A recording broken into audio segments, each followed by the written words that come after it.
Hello and welcome to Forever Rugby on Forever Sports. We are live. It is a Sunday evening and it is the end of the South African rugby season officially because no South African teams of any sort will be playing any more rugby at this stage. And what a year it's been. What a year it's been. Very, very strange year, we're going to be brutally honest. But far more positives than negatives across the entire game.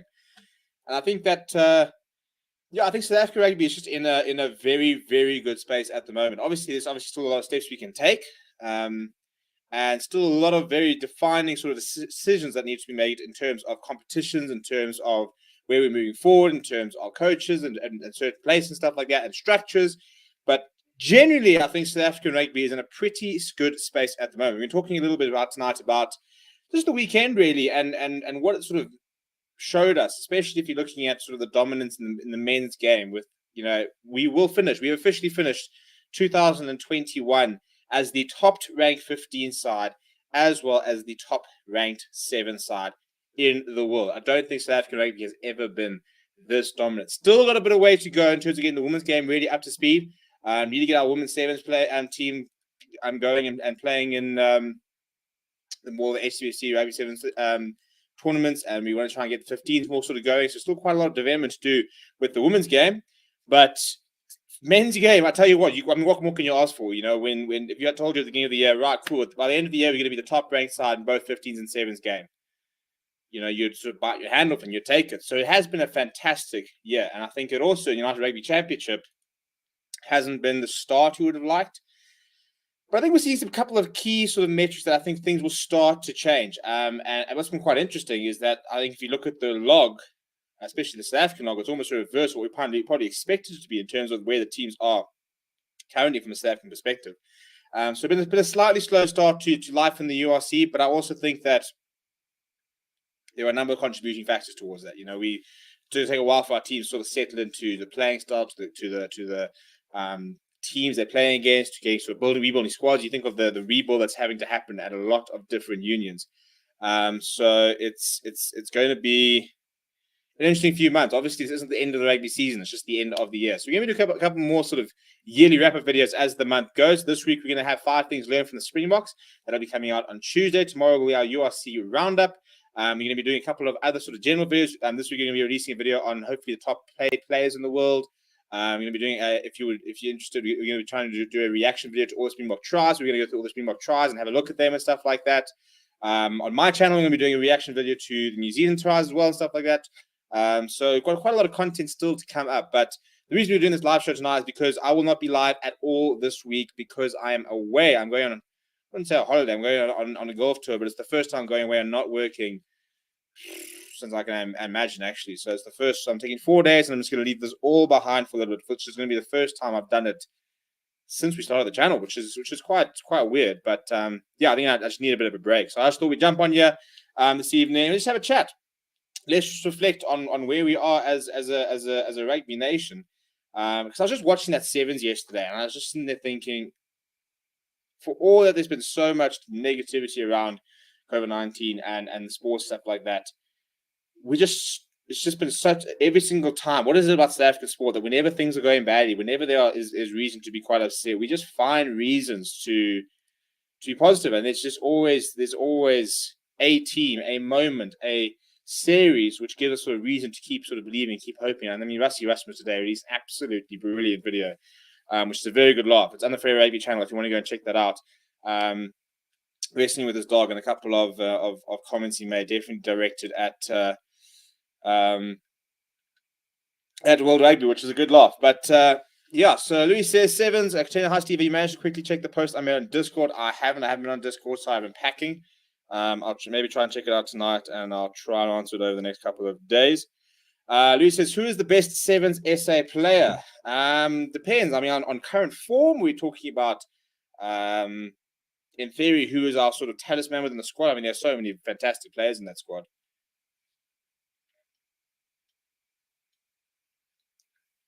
I mean, I think in current form, you've got to look at JC Pretorius. He scored 2 tries and 2 finals in 2 weeks, man of the match in yesterday's final. He's just an electrifying form.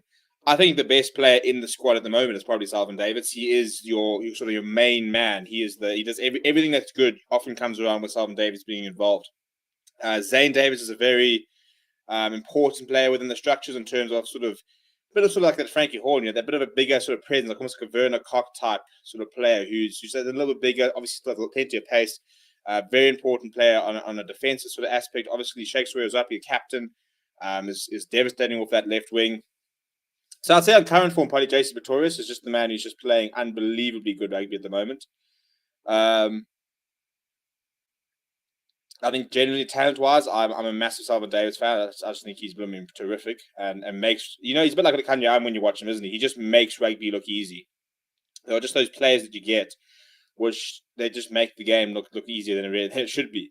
But is the Sevens coach leaving? Yeah, so this is Neil Powell's final season. He will be hanging up the boots after the World Cup and joining the Sharks.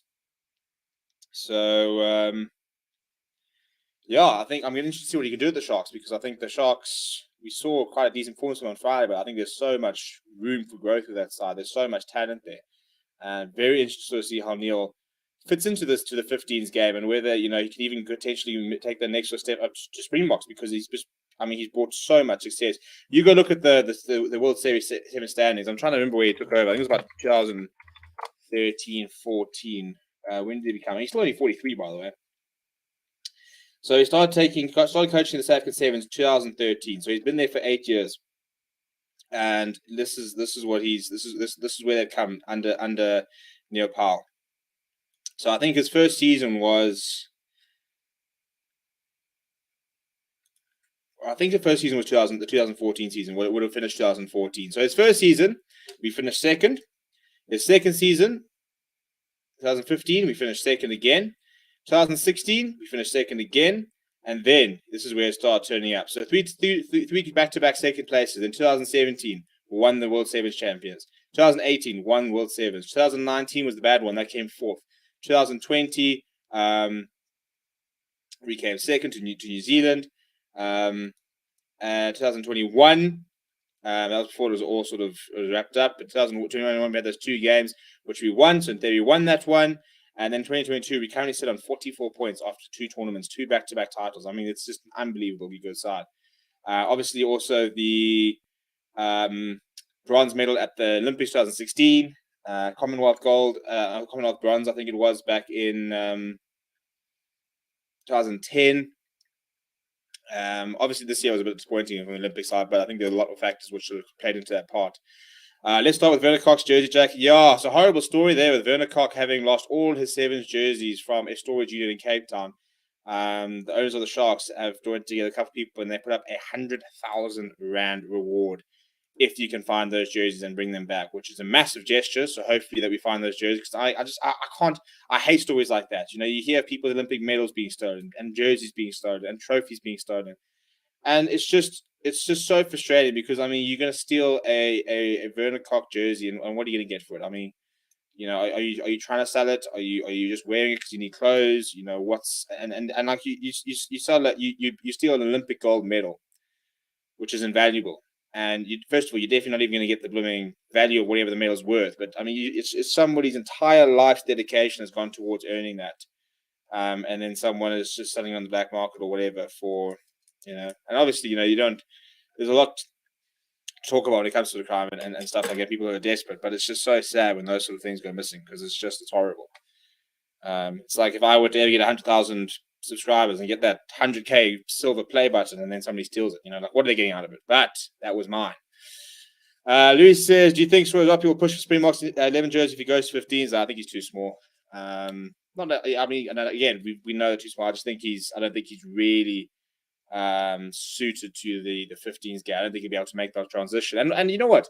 I think also, why if I think that Roscoe Speckman almost sort of managed to do it. He obviously a cap Springbok. He's got years ahead of him. He's 28 years old, but why make the move? He's got so much he can still achieve with Sevens. He can go and win the Sevens World Cup, go and win the next Olympics in 2023, 2024.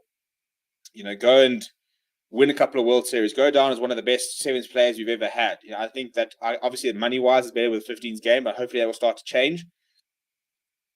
because I think Sibele Sanatley, I don't think Sanatley's ever going to play Springboks. So why? I mean, I think Sanatley could have gone down as one of the best sevens players of all time had he sort of committed himself and played there. Just continue playing there. I mean, Sanatley, I think, 28 years old as well. So you got another 4 or 5 years. You could have been absolutely brilliant sevens. You could have been just bagging World Sevens players of the year after year after year. So I mean, there's certain players who I think could make the transition. I think Werner Kok has very successfully made that transition. I think Ruan Nels very successfully made that transition. Also, Speckman has. Looks not as a finesse 15s player, but I just don't think he'll ever reach the heights that he would at sevens in the 15s game. And we need to make it financially so that you can commit yourself to the sevens game, and that's a what's the word I'm looking for? A feasible career option that you don't have to trade and go play for the Sharks because you earn more money there.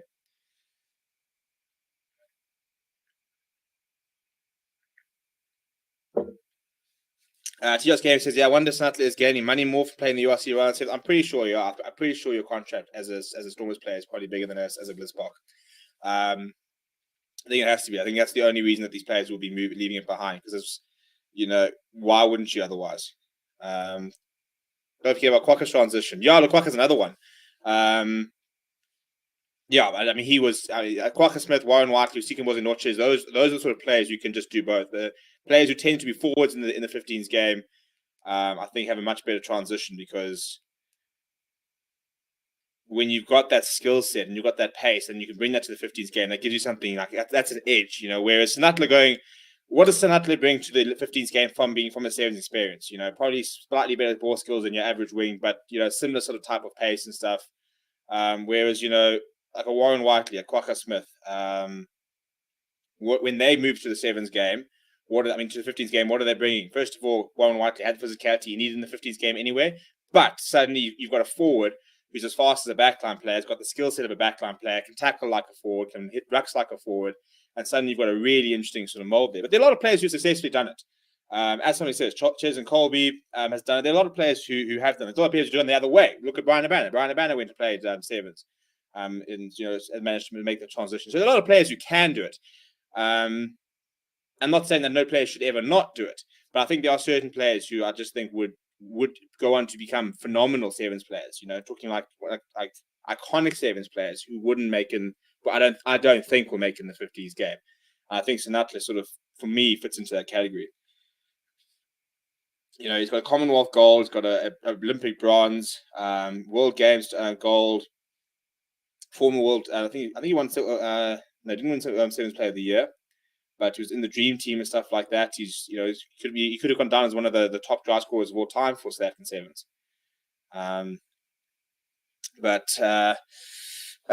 Where's Africa Sevens player Cecil? I think where is Cecil? I saw he's playing in. I don't want to lie to you exactly where he is. He's playing 15 somewhere. Is he not playing the MLS? Started by the Yeah, he's playing the Major League Rugby. Thought he might have been. So he's over in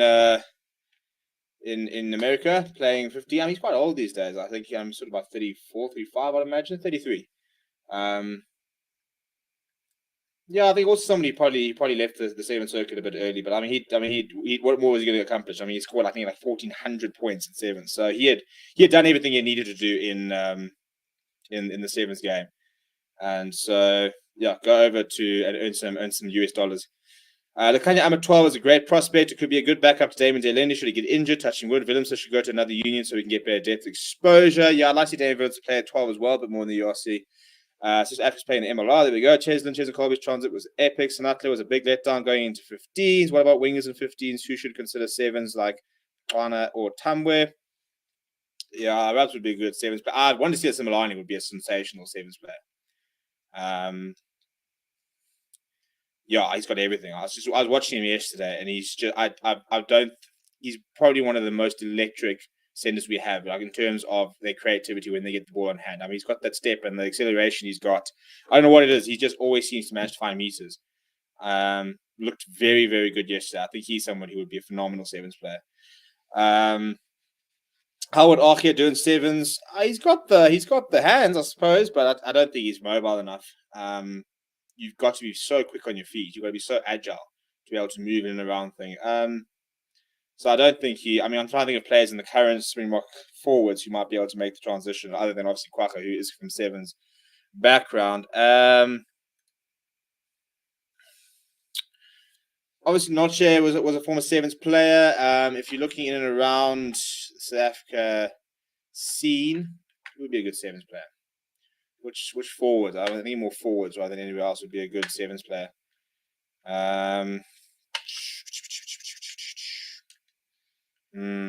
Interesting question. Dylan Richardson would probably be could be quite a good sevens player. It's quite quick around the park, quite mobile. Yeah, think about it. Yeah, who do you guys reckon? Which forwards in and around the country would you like to see move to sevens or backs? But I think forwards are always more interesting. Because backs wise, like Kanya would slot into sevens like that, and Chesney Colby would be able to go back to sevens, and I think Warwick Galant would be a good sevens player. Who else would be a good sevens player in the back line? There's lots of them. I don't think it has to be. It's not that. It's far easier, obviously, as a backline player to move into sevens. Dave Vincent needs proper mentorship to become first choice utility. His skills need to be refined for kicking coach to go to Mornay Percy, but for true utility mentorship, go to France Stain. Backing the Sear shot there for sevens. Not a bad shot. Again, I don't think his soft skills are probably not quite up to it in terms of his passing and distribution game. He's good for a 15s game. I don't think he's got the soft skills to necessarily move into sevens. Certainly athletic enough.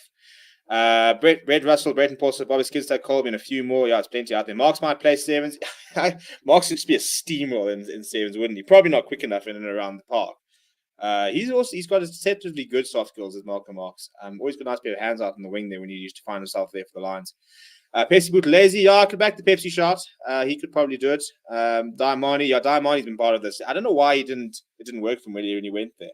I think probably one-on-one defending was a bit of his issue, but he would be a nice sevens player. I'd like to see more of Diamani. He's just such a physical specimen. Like you just sit there waiting. How have you not come off? How is this not happening? What is going on? What is letting you down? Because I mean, Diamani's got everything. He's got pace. He's got power. He's got the soft skills. He just needs to learn how to flip and tackle. And he could be a phenomenal rugby player. Damien Willemse would be a very good sevens player. Frans Malherbe, hey, France. Look, I mean, we're going to go old Oxen Chair on the gap there. Evan Roos, probably fast enough around there. Again, I think soft skills might be a bit of an issue. Big Trev, Fassi would be a good sevens player. Most of your fullbacks and a lot of your centers would be good sevens players. The ones that ones with good hands. That's what I'm saying. Like your Lukanya Ams, your Warwick Lance, Simulanes, Cornel Hendricks, David Creel would probably be a good sevens player. Madosh Tambo would be a good sevens player. Cody Aronson is a good sevens player. Steban Gans is a good sevens player. Which prop might go to sevens? I'm trying to give you the most mobile prop in and around the country.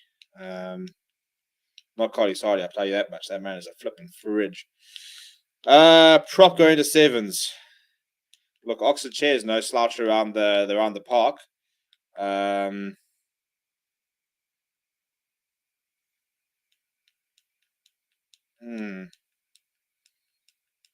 I don't know. Actually, I'm trying to think of the Sharks props. I mean, Stu Kunkun is quite fast, so maybe he could go around there. I want to see more of Dread playing for the Boks. Yeah, I think that's probably on the list of next year things to do. Him and Johan Krobela, I think will be two of players who probably need to get a bit more time in a Bok jersey. But it looks like at this stage next year we're going to have 2 SAA games. So our prayers have been answered. We're finally going to get those SAA games that we've been asking for. And I think that's going to make a massive, massive difference.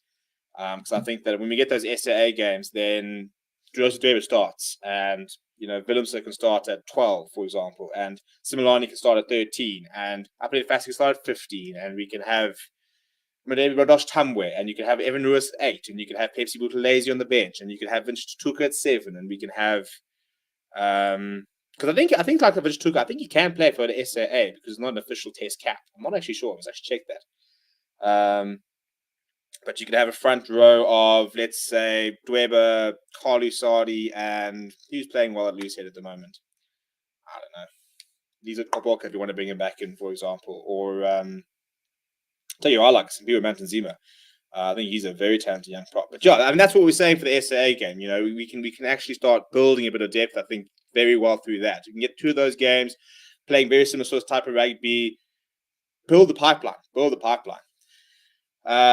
We just back in the Oxshot. TRX Gaming's back in Kunu. Erisha Yankees, Alton Yankees, maybe even Jesse Creel.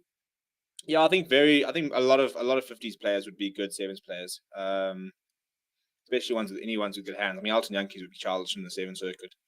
Fife Clerk would be childish in the 7 circuit. Jan Hendrik Vessel's not a bad shot. Nice and mobile around the park. Vincent Koch. Yeah, that was. How have we got into this? This is we asked the important questions here. So we come from a channel answering all the various important questions, and now we're busy debating which prop will be the best sevens player.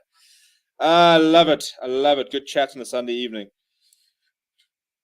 I wouldn't back Thomas the Tank in sevens. Probably wouldn't back Kitsov, although he's quite nice. He's good over the ball, I suppose. Dear me.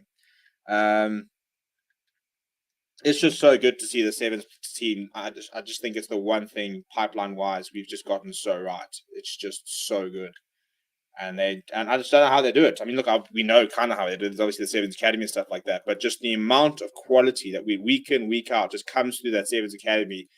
I mean, there are players that you've never even heard of. You're suddenly playing, and they're just walking into the Sevens circuit and making life. Look at JC Pretorius and how quickly he's, just adapted. And now he's probably one of the form players in the circuit, let alone in the side. He's 23 years old. So I mean, but I think he actually plays in the scrum when he plays 15s. Not that I think he'll go back to 15s. I think he was at the Bulls. I don't know if he's still contracted there. But yeah. Tupou for Australia. Yeah, that's a good shot. The man's got hands. Papa Rumble says, I really do hope we realize we have defense and set piece at a high enough level and we start working on attack this next year. It looks like we starting to be worked on. Yeah, look, I think what we saw is kind of what we should have expected, and that was for us to have taken a bit of time. It was always going to take a bit of time, I think, to start moving, to start building our attack a bit better and starting to keep more ball in hand, which I think we started to do. I'll talk a bit about it. I've already recorded the 5 things learned for the Springboks, and I go into a bit more sort of depth. It's about 12 in the video, actually. Had quite a lot to talk about. And that kind of deals with a little bit more on stuff like that. But I think that the calls about boring rugby, I think were crap. I think that we scored, I think we averaged like 20 points per game plus every game this year. And we only played 1 game against Tier 2 nation. So we were averaging 20 points plus against Tier 1 nations as well against British and Irish Lions in terms of an average across the year. So to sit there saying boring rugby all the time when we were averaging, I think it's 2 tries per game. You look at who's scoring the tries this year. Michael's on a Pimpy. I played a fast, got 2 tries to his name, and he only played 2 games. You look at who's scoring the tries, look at how many tries are being scored, you look at how many points we're making. It's as I say, I think we had a couple of games which maybe weren't the most exciting. Everybody's just jumping on this bandwagon of it's so boring, it's gonna break the system. Springboks are killing rugby. Piss off, really. It's just such a tired rhetoric.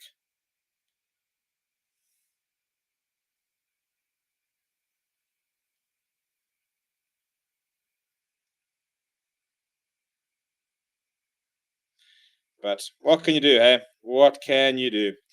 For SAA, who are you backing, Steve Story? Yeah, I think he's playing decent rugby. Obviously, Neil Invashir is quite highly rated.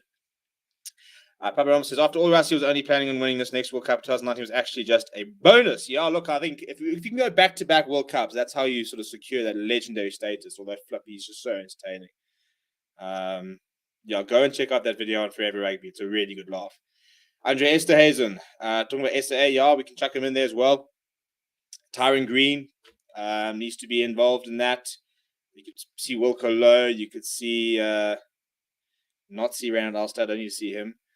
But there's a lot of players. I mean, Jans van Rensburg, the lock there. We could maybe see a bit more of him. What do you think about Zane Davids going to 15s and playing 12 for the Sharks? I mean, you guys have got 12s. You've got Kanyama apparently. But yeah, I think he's someone who could probably make the transition. Let's see what his physical features are. So he's 1.88, 104 kg. Yeah, he's a decent size. He's not too old either. He's 24 years old. I wonder what position he actually plays in the 15s. When last was he playing 15s? SA in 2016, Sharks Curry Cup. Did he play the season? Surely not.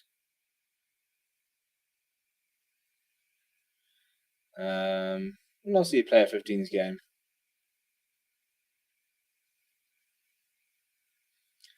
Da, da, da, da, da.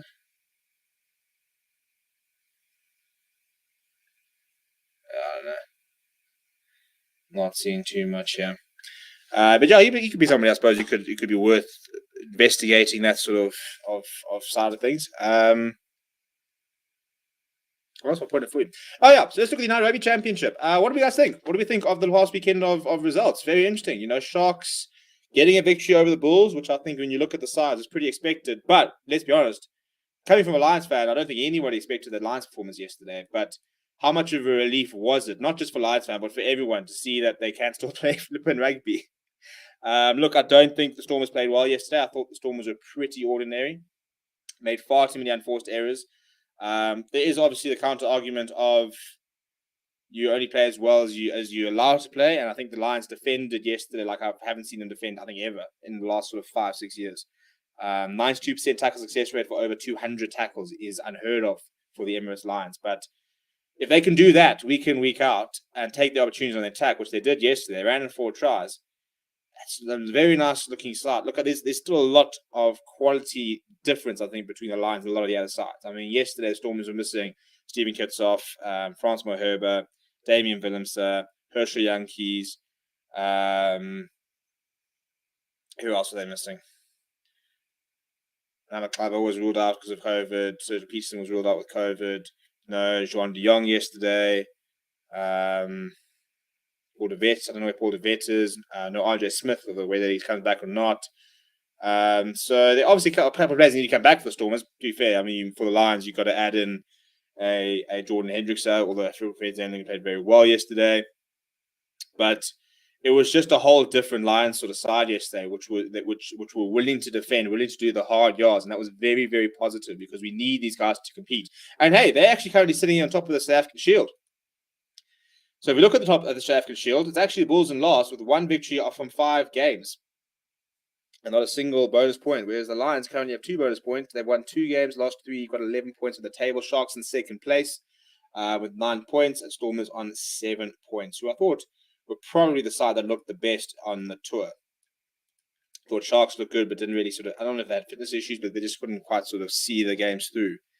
But Stormers look very good on the attack, especially when Warwick Land's playing good rugby. But yes, I thought Murray Leibach an absolute shocker. Contender says, I back Jesse Creel as a potential utility back. He has covered 13-14 for the Box. Seed to peak at 15 in 2016 versus Barbars, and SAA this year versus Lions. He also played 10 in the age group. He's versatile. I think he could have been. I think these days he very much sees himself as a centre and maybe at a push or wing. I liked him when he was playing fullback. I think that's where he played his best rugby, if you ask me. And I see that we've now doing the similar thing with David Creel. I don't know why. What is the South African obsession? Why is it always the Bulls as well? As soon as you got a 15 who's playing really well, you just chuck him to 13. Start putting our 15s at centre. Let's have some 15s. We've got a bit of a shortage at 15s. We don't have a successor for Valeru. We do. His name's Warwick Land. But people are worrying about the lack of 15s, so stop putting players outside centre. Just let them play flipping full back. The Sharks are now built a scrum. The Bulls are losing their season guys, and it's showing. Yeah, look, the Bulls losing Trevor was a massive, massive loss. They've lost Trevor and they've lost Dwayne in the last month. So those are 2 pretty big players that they have to try and replace. Morné Steyn is there for another 2 years, but obviously not a long-term option, so you need to start looking there. No Johan Goosen, so that's the point. They've got no Johan Goosen, no Trevor, and no Dwayne. And they're not going to have them for the rest of the season because Johan Goosen's out for a long time and the other 2 have left. So there are a couple of big gaps there with the Bulls. I fully expect them to start making some signings. I don't feel sorry for them because they have made an incredible amount of signings anyway. A lot of experience in that squad. You know, bringing in Lionel P, bringing in Harold Forster, bringing in Arno Buerta, Marcel Coetzee. They brought in a lot of players. They're still going to see a lot of players back. when they get a couple of players going. When Hobble's playing at full level, he was looking really good. But the Sharks side, I mean, they've signed incredibly well. They brought in Sia Khaleesi, they brought in Bongi Banambi, they brought in Bonelli, they brought in so many different players of international quality who are just going to make big impacts right now. And I think that Sean Everett's got the best squad to work with. Stormers have lost quite a few people. John Dobson under a lot of pressure. I still think John Dobson's got a job to do. I don't know whether it's as a head coach. I don't know if maybe you should be looking at an attack coach, but I do look at when the Stormers are playing nice rugby. And they've done it under John Dobson, where they've played rugby, which is very, very attractive rugby. So I do think that he's got something to add there. I just worry about the coaching staff he's around himself with. I think there could be a bit of a depth and quality there. So is it a case of you've got to move him away from head coach, or can you bring in the right assistant coach? I mean, it's a bit like Cash Van Rooyen. Is Cash Van Rooyen the best suitable head coach candidate at the Lions? A lot of people saying yes, a lot of people saying no. But if you're going to back him as your head coach, you've got to back him with decent coaches. And they've brought in a former assistant Springbok coach. They brought in Jacques Fourie. They brought in a lot of very well-recognized and well-revered support coaches. And look, I mean, it's one game, but yesterday we already saw a difference. So if you're going to back someone, give him the best chances to succeed. Give him the best players you can. Give him the right team. If he's still not good enough, then at least he's not good enough, and it wasn't anything on you. Mayor Part says, I don't like Dobson. Jean Lux says, best in the world in 2021, but not a single nomination at the World Rugby Awards. Yeah. SAA team from Louis says, Jan Hendrik Wessels at prop. I think he's going to continue on that center, the hooker life. Fenter, Andrew Hugo, Agent South, Greek was prop. I know you're talking about as not Beerwinkel. A couple of Vegas props playing quite nicely. Nokia 5, Salman Murat, there was Storm's captain. Albert Lowe at 6, Richard Tutuka at 7, I'm assuming with the line 7. Ruiz at 8, Zach Berger, Jordan Hendrickson, Nell at 11, 12, Rickus 13, Creel 14, George Cornier 15, Creel. Not a bad side. A couple of players. I mean, I would obviously add one to see similarity to that. I think Danny Bassi is a very nice player. I wouldn't mind having him inside center. It's a good loose trio, but you have those. You have Ulrich Lowe, Vincent Tuka, Evan Lewis, and then Pepsi Buthelezi coming off the bench. I mean, what a loose trio that would be, especially with depth. I like Zayberg as well. He's playing nice rugby. Jordan Hendrickson, you guys all know how much I rate him.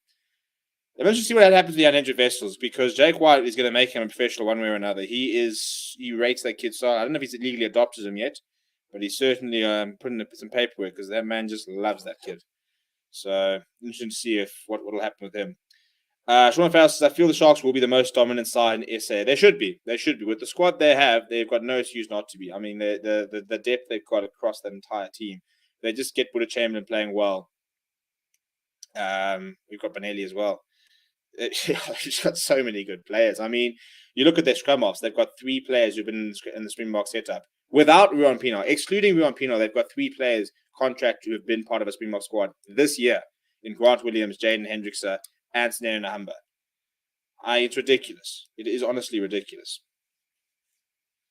Paul Chu should be coaching Western Province Stormers. Paul Chu's involved at UW, isn't he? Isn't he doing Varsity Cup? Yeah, head of rugby at UWs.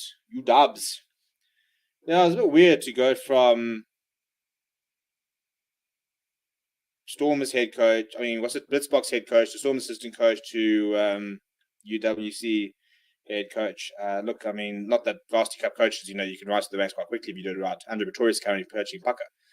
But, yeah, it hasn't quite kicked on from where he probably would have wanted to, has he? Says SAS, South Africa Rugby side, SAS, South Africa Airways. What is common between them? The unions are somewhat sort of trouble. Just join your thoughts on Dobson. Yeah, I was saying earlier, I think that John Dobson's got a lot to offer as a coach. I'm just not convinced, first of all, whether he's got the right backroom staff or whether he should be the head coach or he should not be at a specific role.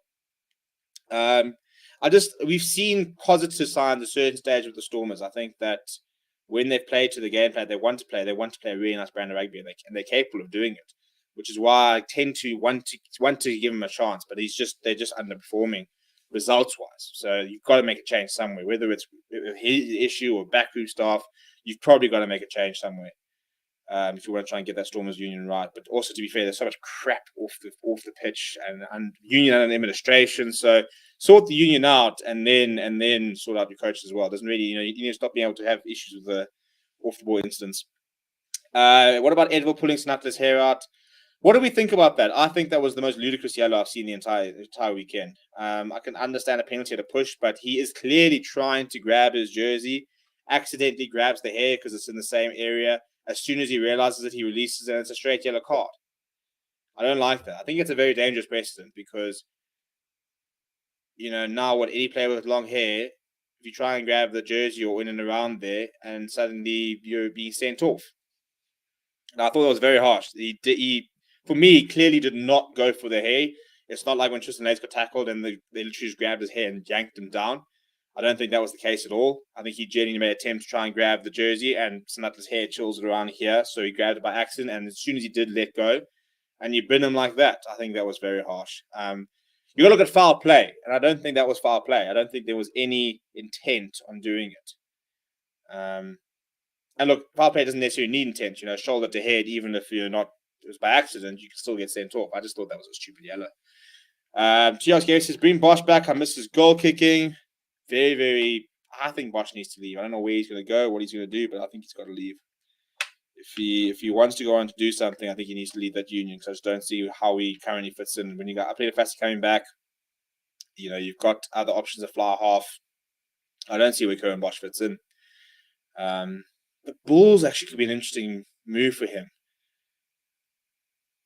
I'd actually thought about that because look, Chris Smith's good, but he never really has made it, hasn't he? So I wonder if Bosch would be a good long-term replacement for Mornay.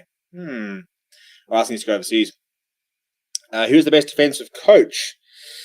Well, the Bulls have technically probably had the best defense over the last sort of 18 months, and Joey Mangala, the former Lions defensive coach, is currently organising that. So I suppose you got to put him in the hat. Jacques Fourie is suddenly doing the bits with the Lions based on yesterday. So, yeah, I don't know. I don't know who the best defensive coach is. As I said, Bulls have been defending pretty well. Having said that, I think it was last year against the Bulls that the Stormers had a terrific defensive effort. So it's difficult. It's difficult to know exactly who the best defensive coach is. Also, how do you ever manage to judge that? Are you judging on which side has the best defense, which side has improved the most? Make the rules. Rugby players must have short hair or hair must be tight. Yeah, look, I think with that sort of instance, I think you have to sit there and say, right, well, players need to tie their hair up, or else risk getting it pulled. Because as I said, what was Edwin van der Merwe supposed to do yesterday? He was definitely not trying to pull the guy's hair. He did it by accident and he gets sent off, and that's a mess. And they scored a try because of it, because they went out wide 5 minutes later and there was nobody there. So I found that quite a frustrating yellow card yesterday amongst the five. Katina says, my SAA pack and bench would be Tole, Dwebe, Sadi, Murat, Uri, Van Staden, Chintuka, Ruiz, and then off the bench, Krabala, Mantanzima, Kunu, Buthelezi, Emmanuel Chintuka. I want to try Vincent T at lock. I think Vincent can play at lock, but I would leave him at 7. I think big call, very, very big call. I think he does everything that Peter Toy does in the field. Think about it. Let's think about it. I know it's a massive call, huge call, Stephen. How can you possibly go and say Vince Tuka is the same as Peter Toy? Not. But in you saying can he play at lock, he definitely can. But don't you see, in terms of the job that Peter Toy does? Yesterday, Vince Tuka made 17 tackles, I think he made. What does Peter Toy do every single match? I know it's the role of the flank, so it's always going to be similar. But we're talking about physicality. We're talking about a very good tackler. We're talking about a man who can jump in the line out. I think he does everything that Peter Toy does. And I think he does it very, very well. So I think, obviously we've got a very interesting combination at the moment with Kwaka with the 7 on the back. But I think Chituka could fill that role very, very easily.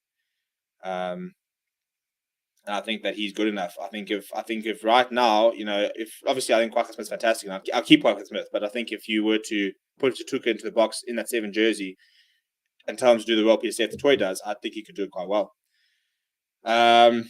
Jeeves Crippy says, do you think we get Tyron Green in Springbok squad? He's performing so well, just feel he might not get a chance over Vince or Khalamp, but he deserves it. Yeah, I think Tyron Green will be involved next year. I think if he keeps knocking the door down like at the moment, then I like to see him in the SAA squad. and playing there, I think that it's exactly the right way to get him involved. He always had Springbok ambitions.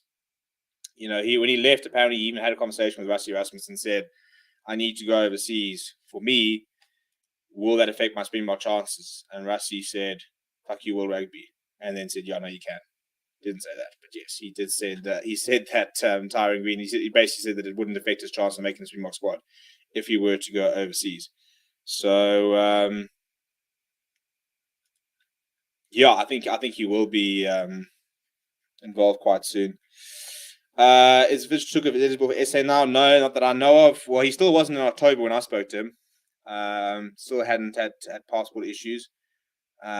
So I'll follow up with them next year and find out if there's any update with that. Louis says SA team must be people who does not get in the Springbok squad. Yeah, look, it could be the fringe players. Like Apele Lefasi could play in that A team, and Johan Krabbelak could play in that A team. I don't mind Joseph Dwyer playing in that A team either. People not playing in the Springbok squad. I wouldn't play people like maybe like a Van Staden. You know, he does play for the Springboks occasionally. Maybe Mono, he does play for the Springboks. Not often, but he does sort of play. He's capped. You got a better chance of being able to sort of cap a Murat. I'll play Stuko Jasper Visa. Visa's a penalty machine. But again, it's disappointing. Rassie not going to be with us next year on the field. Yeah, so no Rassie for at this stage the Wales incoming tour or the Rugby Championship.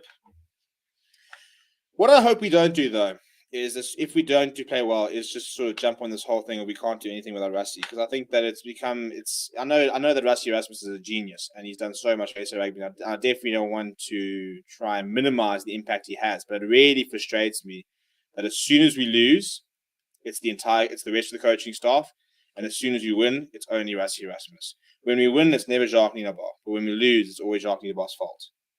And when we lose, it's why isn't India stick our backline coach? And when we lose, it's who's Dion Davids. But when you win, it's Rassie is doing everything. So yeah, I think it will be a big loss. I think that not much changes because he can basically be involved in anything like team selection, all that stuff. He just can't be there on the day.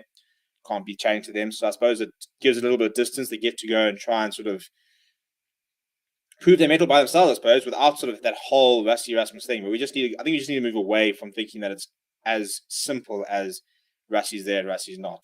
But it is disappointing. Obviously, you want to see him there. Obviously, you want the best dynamic for the team possible. But that is maybe the only silver lining, that there is the chance for them to sort of do their own thing in inverted commas, just from a sort of purely what it looks like. We're going to wrap up quite quickly because I need to go to bed because I actually need to go to bed and wake up early because I'm driving to the Kruger tomorrow. Yeah, it's gonna be quite a lot of fun. If you guys are interested, we're gonna the Forever Sports is actually sponsoring the golf tour I'm going on tomorrow. It's a big little competition we're having between 8 people. We're going to be doing a whole video and stuff like that, which is going to be a very, very good laugh. So if you'd like to monitor it over the week, you can go check out my Instagram account, it's DVP Sports. Otherwise, we'll have highlights of that up here on the channel, actually, probably in a month's time. It's going to be a lot of fun. It's going to be very funny. So if you want to watch me play terrible golf and have a very good laugh, keep an eye on the channel because it's going to come. But yeah, I just thought we'd just do a quick live stream and just have a bit of a chat about what we saw over the weekend. So we're going to wrap up in about 7 minutes. I'll wrap in about 15 minutes and I can go and pack the car and get to bed and get ready to go away. I'm so excited to go away. You guys have been fantastic this year and we've done some fantastic things, but it's been a long time since I've been able to get away and just leave everything behind a bit. I'm sure I'll see you guys this weekend for probably some European Champions Cup, seeing as that's getting going. Louis says, I don't care about Rassie. You should maybe not go to every practice. Yeah, I just think that the issue is I think we focus too much on him in many ways. Katina says, next year, I want Sinina to shine as his own type of coach. Let Rassie focus on his talkie with Supersport. Dave Rennie got a slap on the wrist for Richie doing the same thing Rassie did. Yeah, look, I think it wasn't obviously as bad, but it was frustrating that World Rugby wanted to make such a big thing out of the Rassie Erasmus incident and then went, nah, it's fine. Dave, you chilled. We don't need to worry about you. What do you think of the Storm's performance in the Lions game? Yeah, I thought they were pretty terrible, weren't they? I thought the Lions played very well. But look, if the Lions don't make 92% of their tackles and Stormers score a try or two, then maybe we're not talking about this. So to be fair, I think the Lions defended brilliantly. But far too many easy errors from the Stormers. Knock-ons and throwing the ball out to touch and just basic errors weren't good enough yesterday, but we do have to give a lot of credit to the Lions. I think they did step up yesterday and play very, very nice rugby, which they haven't done very much over in the last 12 months. It's been a very strange time as a Lions fan. In terms of the forecast, though, so there's no United Rugby action until I think it's the 19th, the next round of fixtures.